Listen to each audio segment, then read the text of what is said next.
हमारे विभिन्न ज्ञानवर्धक कार्यक्रम देखने के लिए आप हमें अभी सब्सक्राइब करें, बेल आइकन को प्रेस करें ताकि आप देख सकें हमारा कार्यक्रम सबसे पहले। और अधिक जानकारी के लिए फेसबुक पेज को लाइक करना न भूलें। जय मां इंद्राक्षी। इंद्राक्षी धाम में दर्शकों आप सभी का हम हार्दिक स्वागत करते हैं। आज के दिन जिन जातकों का जन्म दिवस है, मैरिज एनिवर्सरी है, उन सभी को हमारी तरफ से बहुत बहुत शुभकामनाएं। आइए आज का पंचांग देख लेते हैं। 31 अगस्त सन 2020 दिन सोमवार, भादो का महीना, शुक्ल पक्ष, संवत 2077, तिथि त्रयोदशी, नक्षत्र श्रवण, राहु काल 7:30 से 9, दिशा सूल पूर्व दिशा। और आज हम जो बात करने वाले हैं, आज का सब्जेक्ट वो साधक जरूर सुने, वो दर्शक जरूर सुने जो जन्म पत्रिका बनवाना चाहते हैं या जन्म पत्रिका के बारे में जानना चाहते हैं कि जन्म पत्रिका का तात्पर्य क्या है। मैं अपने सभी दर्शकों से आज का विशेषांक देखने के लिए ज़रूर बोलूँगा और एक दो बातें आज में बड़ी आपके लिए अच्छी रहेंगी। और साथ ही मैं एक चीज़ और बता दूं कि पूर्णिमा के व्रत को लेकर भी बहुत लोगों में इस बार थोड़ा सा कन्फ्यूज़न है। कैसे कि हम पूर्णिमा का व्रत कब रखें, क्योंकि पूर्णिमा का इस बार प्रथम श्राद्ध भी है। तो पूर्णिमा का व्रत मैं आपको बता देता हूँ, कल के ही समय में आप पूर्णिमा का व्रत रखें। हालांकि कल चतुर्दशी है, लेकिन चतुर्दशी कितने बजकर कितने मिनट तक है? केवल 9:40 तक कल चतुर्दशी रहेगी कल। तो आप पूर्णिमा रात्रि से संबंध रखती है, तो आप पूर्णिमा का व्रत कल रखें।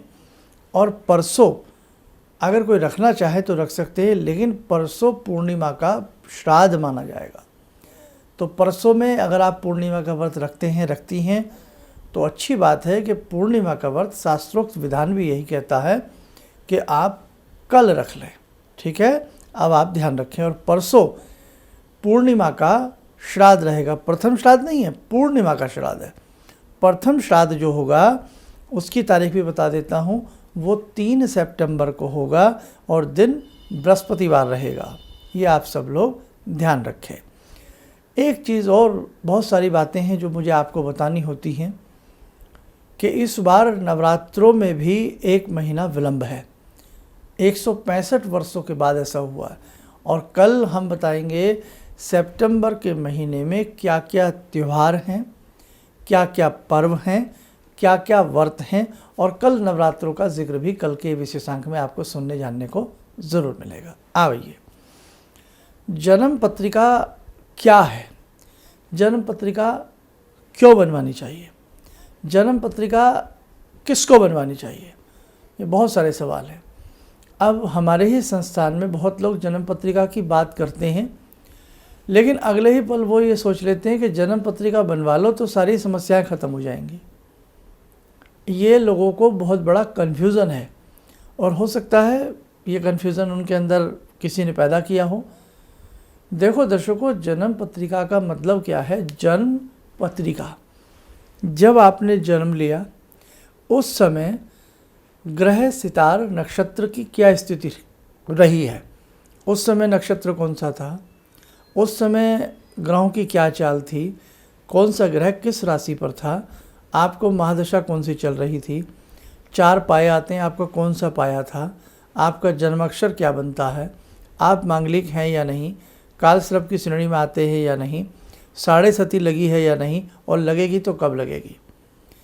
ये बहुत सारी ऐसी बातें आपको आपकी जन्म पत्रिका से पता लगती हैं, पता लगती हैं। अब बहुत लोगों का वहम ये हो गया है कि साहब जन्म पत्रिका बनवा दो, हमारी सारी समस्या ख़त्म। अरे, जन्म पत्रिका एक अलग मेथड है और आपकी समस्या एक सेपरेट मेथड है। ये मैं ख़ास तौर से अपने ही साधकों के लिए कार्यक्रम आज लेके आया हूँ, क्योंकि हमारे संस्थान से आप में से बहुत लोग जन्म पत्रिका बनवाना चाहते हैं, तो ये कन्फ्यूज़न दूर कर लीजिए। अब बहुत लोग हमें कहते हैं, सर हमें किसी ने कहा कि आप हमारे यहाँ से जन्म पत्रिका बनवा लो और समस्या एकदम आपकी दूर हो जाएंगी। नहीं, समस्या एक अलग चीज़ हो गई और आपकी जन्म पत्रिका अलग हो गई। यदि आप जानना चाहते हैं कि आप मांगलिक हैं नहीं हैं, कालसर्प की श्रेणी में आते हैं नहीं आते हैं, आपका जन्म अक्षर क्या है, आपका पाया कौन सा है, आपके भविष्य में आज कौन सी महादशा है, कल कौन सी होगी, प्रत्यंतर दशा, अंतरदशा और बहुत सारे बेसिक चार्ट्स, बहुत सारा उसका गणित, जैसे एक बॉडी होती है उसका फुल चेकअप, किडनी की रिपोर्ट क्या है, ब्लड क्या है, हीमोग्लोबिन क्या है, बहुत सारी ऐसी चीज़ें जो हमें अपने फुल बॉडी चेकअप करके पता लगता है, KFT और बहुत सारी चीज़ों के बारे में। तो ऐसे ही आपकी कुंडली आपका डाटा बताती है, समझो। हमने फुल बॉडी चेकअप कराया, उसमें पता लगा कि सब समस्याएं कैसी हैं, किडनी क्या रोल कर रही है, ब्लड कैसा है, सारी चीज़ें पता लग गई। उसके बाद ट्रीटमेंट एक अलग स्टेप है। अब ये नहीं कि हमने किसी भी लेबोरेटरी से कहीं से भी हमने सारे टेस्ट कराए और हम उसको बोलें हमारी समस्या क्यों नहीं दूर हो रही। भाई समस्या एक अलग चीज़ है, टेस्टिंग अलग चीज़ है। तो सबसे पहले आपको अगर कोई बता रहा है, आपको कंफ्यूज कर रहा है कोई, आपको कोई जानबूझकर लालायित कर रहा है, क्योंकि हमें कई दर्शक ऐसे कॉल करते हैं कि मेरी जन्म पत्रिका बना दो, बस जन्म पत्रिका बन गई तो मेरी सारी समस्याएं ख़त्म हो जाएगी। नहीं साहब, समस्या एक अलग पार्ट है और समस्या एक दिन नहीं आती। आज कुछ है, कल कुछ है, परसों कुछ है, 10 साल बाद कुछ है। एक सी समस्याएं तो जीवन भर नहीं रहती हैं। कुछ समस्याएं आ जाती हैं, कल दूर हो जाती हैं, फिर समस्याएं आ जाती हैं। तो जन्म पत्रिका का मतलब आप समझो, प्लीज़ आप मिसगाइड मत होइए। बहुत लोग आपको मिसगाइड कर देते हैं कि हमारे यहाँ से जन्म पत्रिका बनवा लीजिए और आपका जीवन हम मस्त कर देंगे। नहीं, ये जैसे मैंने फुल बॉडी चेकअप की बात बताई है कि चेकअप तो कहीं से भी करा सकते हो, आप किसी भी लेबोरेटरी से करा सकते हो, लेकिन अब उन रिपोर्ट्स के आधार पे आपका ट्रीटमेंट क्या होना है, आप सही कैसे हो सकते हैं, वो एक अनुभवी डॉक्टर से आपको फिर मिलना पड़ेगा। तो ऐसे ही मैं अपनी ही बात करता हूँ। यदि आप हमारे यहाँ से जन्म पत्रिका बनवाना चाहते हैं तो जन्म पत्रिका एक अलग मेथड है, वो आपकी बन गई, आपको मिल जाएगी। लेकिन आपकी समस्या क्या है उसके लिए एक अलग सिस्टम होता है, उसमें बाकायदा आपके सारे ग्रह वगैरह सारे चेक करके सब चीज़ देख करके फिर आपको उपाय दिए जाते हैं, वो आप करिए। तो अब आप जन्म पत्रिका बनवाना चाहते हैं या अपनी समस्याओं को दूर करना चाहते हैं, तो समस्याएं दूर तो आपकी डेट ऑफ बर्थ बता के भी हो सकती हैं। भाई आप किसी को भी अपनी डेट ऑफ बर्थ बताइए, उसके आधार पे वो आपकी जन्म पत्रिका अपने हिसाब से बनाएंगे, जो भी वो बनाते हैं, और आपकी समस्याओं का आपको सोल्यूशन दे देंगे। जन्म पत्रिका नहीं है तो हाथ की रेखाएं उनको भेजिए या चेहरे का फ़ोटो भेजिए, उसके हिसाब से कौन सा ग्रह कमज़ोर है कौन सा नहीं है, उसके आधार पे आपको उपाय दे देंगे। अब उपाय करते हुए भी बहुत लोग डरते हैं, समस्या बहुत है। भाई आप उपाय नहीं करेंगे तो कैसे लाभ मिलेगा। बहुत लोग नाना भांति की आप पे आरोप लगा देते हैं, नाना भांति की बातें आपको बना देते हैं। बहुत लोग कह देते हैं साहब ऐसा है वैसा है। तो नहीं साहब, देखो भाई उपाय एक अलग चीज़ है, और आप जब भी किसी से बात करते हैं, किसी से अपना सोल्यूशन चाहते हैं, तो आप ख़ास तौर से हमारे संस्थान में यदि हमसे बात करना चाहते हैं तो जो आपकी मुख्य समस्या है, कोई भी समस्या है आपकी, कोई भी इशू है आपके जीवन में, आप चाहते हैं वो आपका किसी तरह से दूर हो या उसमें आपको रिलीफ मिले, तो आप केवल जो मेन सवाल हैं उस पर हमसे डिस्कस करें तो ज़्यादा अच्छा है। इसमें आपका समय भी बचता है, हमारा भी बचता है। लेकिन जन्म पत्रिका बनवाना एक अलग इशू है। अब फिर समझाता हूँ। घर में बच्चे हैं, बच्चे की जन्म पत्रिका नहीं है तो आप कहीं से भी बनवाइए, ऐसा नहीं हमसे, कहीं से भी बनवाइए, आप वैदिक जन्म पत्रिका बनवाइए। वैदिक जन्म पत्रिका क्या हो गई, वो जन्म पत्रिका ऐसी बन गई उसमें पूरी गणित की डिटेल होती है। अब आप कई बार कंप्लेंट करते हैं कि साहब हमारी समझ में तो नहीं आ रही। अरे भाई, अगर जन्म पत्रिका आपकी समझ में आ जाएगी तो फिर आपने तो ज्योतिष का कोर्स भी नहीं किया है, ज्योतिष का कोई अध्ययन भी नहीं किया, कैसे आपकी समझ में आ जाएगी। आपको अगर कोई कह रहा है कि आपको सब समझ में आ जाएगी, पूरा कर लोगे, वो आपको झूठ बोल रहा है। जो रिपोर्ट्स हमारी बॉडी की होती है ना, आधी रिपोर्ट्स तो ऐसी होती है हमारे सिर के ऊपर से गुजर जाती हैं। डॉक्टर साहब ही उसको पढ़ते हैं, हम इंग्लिश पढ़ सकते हैं लेकिन वो मेडिकल शब्दावली हम नहीं समझ सकते।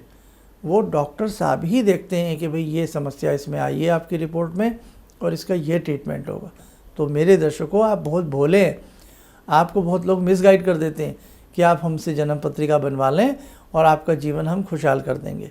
तो जन्म पत्रिका किसकी बनवानी चाहिए ये भी बताता हूँ। यदि आपको शौक़ है कि भाई मेरे पास मेरी एक शुद्ध जन्म पत्रिका हमारे वैदिक ऋषि मुनियों के आधार पर बन जाए और हम फिर उसको किसी को भी दिखा लें, तो बनवाइए। आप सोचें कि जन्म पत्रिका बनवाते भाग्य बदल जाएगा, ये आपकी सोच गलत है, या जो आपको ऐसा कह रहा है वो भी आपको मिसगाइड कर रहा है। आया समझ में? और मैं तो इसीलिए कहता हूँ, जिनकी उम्र 40 साल से ऊपर हो गई है उनको कोई ऐसी आवश्यकता नहीं है जन्म पत्रिका बनवाने की। वो तो किसी भी एस्ट्रोलॉजर से मिलें, अपनी डेट ऑफ बर्थ बताएं, उसके आधार पे वो अपने हिसाब वाली जन्म पत्रिका सिंपल सी बना करके आपका बता देते हैं और उसका आपको उपाय दे देते हैं। या जन्म पत्रिका नहीं है तो प्रश्न कुंडली बना लेते हैं। प्रश्न कुंडली भी नहीं बनाते तो आपके जो हाथ देखना जानते हैं वो हाथ की रेखाओं के आधार पे आपका कौन सा ग्रह कमज़ोर है उसका आपको मंत्र दे देते हैं या दान दे देते हैं। अब आप मंत्र भी नहीं करना चाहते, आप दान भी नहीं करना चाहते और आप चाहते हैं आपका काम भी बन जाए, तो वो बहुत मुश्किल बात है। हम डॉक्टर साहब के पास गए, दवाई नहीं खाएंगे साहब, कोई सिरप लिख दें नहीं पिएंगे साहब, इंजेक्शन लगा दें ओई बाबा, तो फिर आप कैसे ठीक हो जाएंगे? डॉक्टर साहब क्या फूंक मार के ठीक करेंगे आपको? नहीं नहीं साहब, ये तो आपको उपाय तो करना ही पड़ेगा, ये ध्यान रखें। बहुत लोगों को जैसे हम उपाय भेज देते हैं उसी में बेचैनी हो जाती है। बहुत लोग कह देते हैं ये उपाय तो यहाँ से हम, अरे भाई आजकल तो सारे उपाय इंटरनेट पे हैं, कौन सा उपाय नहीं है?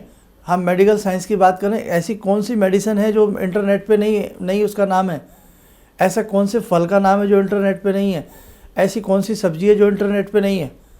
सब कुछ इंटरनेट पे है, लेकिन सारी दवाइयाँ इंटरनेट पे है। क्या हम उससे देख के खा लेते हैं? हम डॉक्टर साहब से मिलते हैं, फिर उसके बाद हम अपनी जो दवाई हमारे लिए वो हम खाते हैं। तो किसी के ऊपर ब्लेम लगाना और ऐसे ये सब चीज़ें अच्छी बात नहीं है। तो वही वाली बात है, आपका मन भी ऐसा होता है, दूसरे का मन भी ऐसा होता है। इसीलिए हम आपको समझा रहे हैं, क्योंकि हमारे यहाँ जन्म पत्रिकाओं को लेकर के बहुत कॉल आती हैं। आज मैंने बहुत दिन बाद ये ऐसा समझाने का मेरा मन हुआ कि ये दिमाग से विचार निकाल दें कि आपकी जन्म पत्रिका बनने से आपका जीवन बदल जाएगा। नहीं, ये बिल्कुल दिमाग से निकाल दें। और हमारे यहाँ से बनवाना चाहते हैं तो बिल्कुल ही निकाल दें, क्योंकि जन्म पत्रिका बनवाना एक अलग इशू है और आपके जीवन की जो समस्याएं हैं वो दूर कैसे होंगी वो एक अलग पार्ट है। इसीलिए यदि आप 40 साल से ऊपर के हैं तो मैं राय नहीं दूंगा कि आप जन्म पत्रिका बनवाएं। आप तो सीधी यदि हमसे संपर्क करना चाहते हैं, हमारे यहाँ कॉल अपॉइंटमेंट लें और उससे संपर्क कर सकते हैं, और फिर जो भी हम आपको उपचार बताते हैं वो आप करिए। जन्म पत्रिका बच्चों की बनवाइए, या अपने जो भी छोटे हैं, चाहे 20 साल के हैं, 25 साल के हैं, 10 साल के हैं, 5 साल के नवजात शिशु हैं, उनकी बनवानी चाहिए ताकि उनके जीवन भर काम आए। समझ में आया आपको? तो वैदिक जन्म पत्रिका का रोल एक अलग होता है। अब दूसरी बात क्या होती है कि कई बार वैदिक में क्या खूबी होती है कि कई बार जैसे हम कोई डॉक्टर साहब की रिपोर्ट्स लेकर के कहीं जाते हैं और वो डॉक्टर साहब कहते हैं इसमें तो ये रिपोर्ट नहीं है, ये रिपोर्ट की कमी है, आप एक रिपोर्ट और कराइए। हम करा लेते हैं, हम ठीक नहीं होते, फिर किसी और डॉक्टर साहब के पास जाते हैं, वो कहते हैं इसमें तो ये नहीं है। तो हमें ऐसे करते करते कई रिपोर्ट करानी पड़ती हैं, और कई बार हमारे पास कुछ लेटेस्ट रिपोर्ट्स भी होती हैं, लेकिन डॉक्टर साहब मना कर देते हैं कि नहीं ये नहीं चलेगी, अब दोबारा कराओ। करानी पड़ती है ना।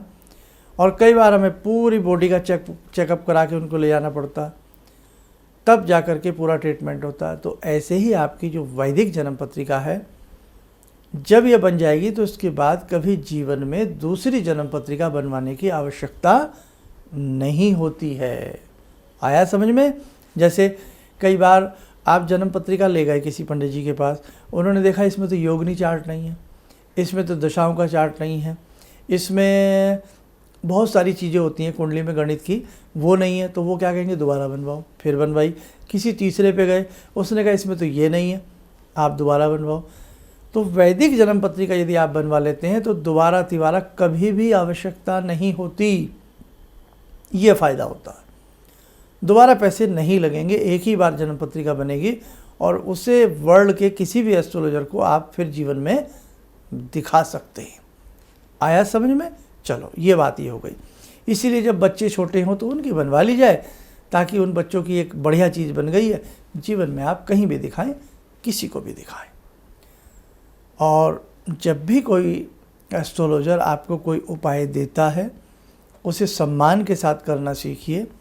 ये मत सोचिए कि साहब उपाय दे दिया है बस ऐसे ही इधर उधर से, नहीं, उसे सम्मान के साथ करना सीखिए आप। नहीं तो फिर तंत्र प्रयोग होते हैं। अब तंत्र प्रयोग हर व्यक्ति कर नहीं पाता, उसके लिए विशेष गुरु का निर्देशन चाहिए।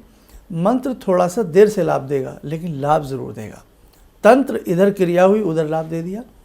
ऐसे ऐसे तंत्र हैं एक दिन में व्यक्ति को धूल चटाई जा सकती है। ऐसे ऐसे तंत्र हैं कि एक दिन में बहुत बड़ा कार्य किया जा सकता है, लेकिन वो सब रिस्की काम होता है, हर आदमी के बस की नहीं है। जैसे एक व्यक्ति का ऑपरेशन, क्या हर आदमी ऑपरेशन कर लेगा? बाकायदा डॉक्टर साहब उसकी पढ़ाई पढ़ते हैं, वो अध्ययन करते हैं, वो अनुभव जुटाते हैं, तब जाके आई सर्जन बनते हैं, तब जाके कोई चीर फाड़ करते हैं। तो ऐसे नहीं होता कोई भी चीज़। तो तंत्र क्रिया एक जटिल प्रक्रिया है। क्योंकि ये मैं सब बातें इसलिए कर रहा हूँ, आए दिन आप लोगों के ऐसे क्वेश्चन आते हैं, शर्मा जी कोई तंत्र बता दीजिए, अब मंत्र में तो समय लगेगा, आपने लिख दिया 11 सोमवार ऐसा करो, तो उससे तो बढ़िया आप हमें तंत्र। अरे भाई, तंत्र बहुत जटिल प्रक्रिया है, हर आदमी के बस की नहीं है। अब हम लोग तो लाखों चीज़ें जानते हैं, लेकिन हमने अपना जीवन खपाया है इन सब चीज़ों में। तो हम वो सब चीज़ें उसी आधार पे देते हैं किसी को जो उन चीज़ों का जानकार होता है या जिसे उन चीज़ों की नॉलेज होती है या वो कर सकता है। तंत्र क्रिया हमेशा अपने शिष्य को अपने सानिध्य में रख के ही सिखाई जाती है, और तंत्र क्रिया हमेशा अपने भले के लिए होती है, किसी के नुकसान के लिए नहीं होती। ये भी आप ध्यान रखें। तो मैं बहुत सारी चीज़ें आपको समय समय पे गाइड करने वाला हूँ। आप हमारा कार्यक्रम आगे आगे ध्यान से सुनते रहिएगा। तो आज मैंने आपको बताया कि जन्म पत्रिका और आपकी समस्याओं में क्या समानता है और क्या असमानता है, और किसकी जन्म पत्रिका आपको बनवानी चाहिए। ऐसे ही शौक़ में बनवा के नहीं रखनी चाहिए। भाई डॉक्टर साहब के पास यही थोड़ी हम हंसते हंसते चले गए, डॉक्टर साहब पूछे क्या प्रॉब्लम, कुछ भी नहीं, तो भैया क्यों आए हो? तो ऐसे नहीं। जब कोई समस्या हो, बहुत लोग एक सवाल और पूछते हैं कि शर्मा जी जन्म पत्रिका कब दिखानी चाहिए? तो ये तभी दिखानी चाहिए जब हमारे जीवन में कोई समस्या है। अदरवाइज़ बिना मतलब कोई दवाई नहीं खानी चाहिए, बिना मतलब ऐसे कहीं नहीं जाना चाहिए। जब आपको लगे कि मेरे जीवन में या कोई नया काम करने जा रहे हो या कोई चीज़ पूछनी है, जैसे जॉब कर रहे हैं, अब मन में आया जॉब छोड़ देते हैं, अब हम व्यापार करते हैं, तो पूछिए किसी से। व्यापार कर रहे हैं, किसी के साथ पार्टनरशिप करनी चाहते हैं, तो पूछिए कि साहब मैं पार्टनर। तो मतलब कोई ऐसा जीवन का कोई ऐसा पेच फंस जाए जो आप कंफ्यूज हो रहे हो, समझ ना पा रहे हो, वहाँ किसी की राय लीजिएगा। और वो राय आपके हाथ देख के भी दी जा सकती है, प्रश्न कुंडली बना करके भी दी जा सकती है, और यदि आपके पास जन्म पत्रिका बनी हुई है वो दिखाकर भी आप किसी से समस्या का सोल्यूशन पा सकते हैं। कल ध्यान रखें, जिनको पूर्णिमा का व्रत रखना है वो पूर्णिमा का व्रत कल रख सकते हैं, और परसों जो है पूर्णिमा का प्रथम श्राद्ध रहेगा। कल के विशेषांक में हम इस महीने के 30 त्यौहार बताएंगे, और इस बार नवरात्र 1 महीना लेट हैं, 17 अक्टूबर से हैं। ऐसा 165 वर्षों के बाद हुआ है। कल के एपिसोड में जानने सुनने को मिलेगा। आइए दर्शकों, समय चला आज की ध्यानमाला का जोड़ते हैं भगवान श्री कृष्ण से।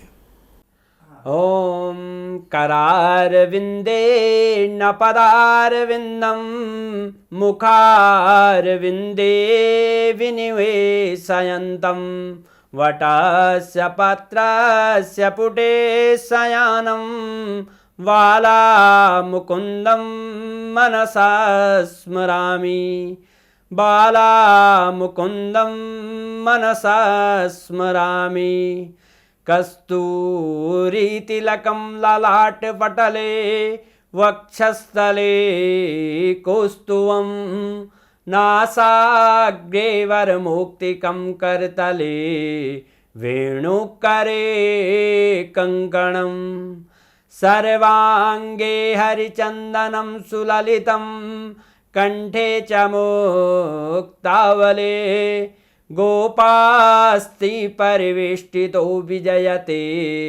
गोपालचूडामणि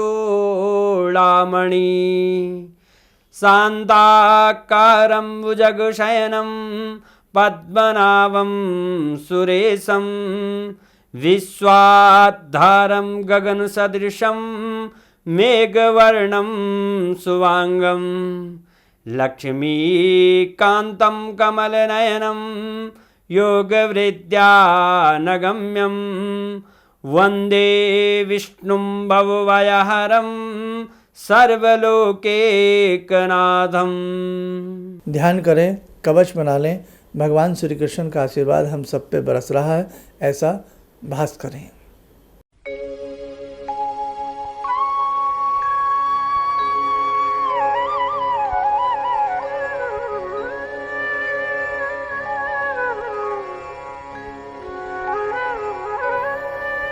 ओम बोलते हुए नेत्र खोलें, सामान्य हो जाए। तो दर्शकों, जन्म पत्रिका आप अक्सर बच्चों की या 40 साल से नीचे लोगों अपनी बनवाएं तो ज़्यादा अच्छा रहता है। अदरवाइज़ आपके जीवन में कोई समस्या है, उसका सोल्यूशन आप हाथ की रेखाओं से, चेहरे के फेस रीडिंग से, प्रश्न कुंडली से, किसी भी आसपास के एस्ट्रोलॉजर से मिलके उसका सोल्यूशन कर सकते हैं। ज़रूरी नहीं कि उसके लिए आपको जन्म पत्रिका बनवानी ही पड़े। और जैसे कोई अनुभवी डॉक्टर होते हैं तो वो आपका सारी चीज़ें पूछ करके, जान करके आपको अच्छी मेडिसिन देके आपको स्वस्थ कर देते हैं। तो ज़रूरी नहीं है कि आप टेस्ट ही कराएं तभी आप स्वस्थ होंगे, ज़रूरी नहीं आप जन्म पत्रिका ही बनवाएं तभी आप स्वस्थ होंगे। समझ गए ना मेरी बात? बस ये सब चीज़ें आप लोग ध्यान रखिएगा। मेरे आप अपने हैं, हम आपसे बहुत प्रेम करते हैं और आप हमसे भी ज़्यादा हमसे प्रेम करते हैं। इन्हीं शब्दों के साथ हम अपनी वाणी को विराम देते हैं। नमस्कार। मेरी बहुत दिन से दिली इच्छा थी कि आप जैसे कोई मुझे धर्मात्मा पर महापुरुष मिलें और मैं वहाँ जाके जुड़ के और देश समाज से के लिए कुछ कर पाऊँ। कई चीज़ें हैं समाज में, समाज सेवा में भी मन में वो शांति नहीं मिली। जैसे आप समझ सकते हैं कि बहुत सारी गड़बड़ियाँ भी रहती हैं। आज का अनुभव यही है कि मुझे आस लगता है कहीं सही रास्ता मिल गया है, सही मंजिल मिल गई है। जो मैं करना चाहती थी शायद अब मैं कर पाऊँगी। किसी भी समस्या के समाधान के लिए मिले प्रसिद्ध हस्तरेखा एवं वास्तु विशेषज्ञ प्रोफेसर धर्मेंद्र शर्मा जी से। नोट: शिविर में भाग लेने हेतु एवं व्यक्तिगत रूप से मिलने के लिए कॉल करने का समय सुबह 10 बजे से शाम 6 बजे तक। हमारे विभिन्न ज्ञानवर्धक कार्यक्रम देखने के लिए आप हमें अभी सब्सक्राइब करें, बेल आइकन को प्रेस करें ताकि आप देख सकें हमारा कार्यक्रम सबसे पहले। और अधिक जानकारी के लिए फेसबुक पेज को लाइक करना न भूलें।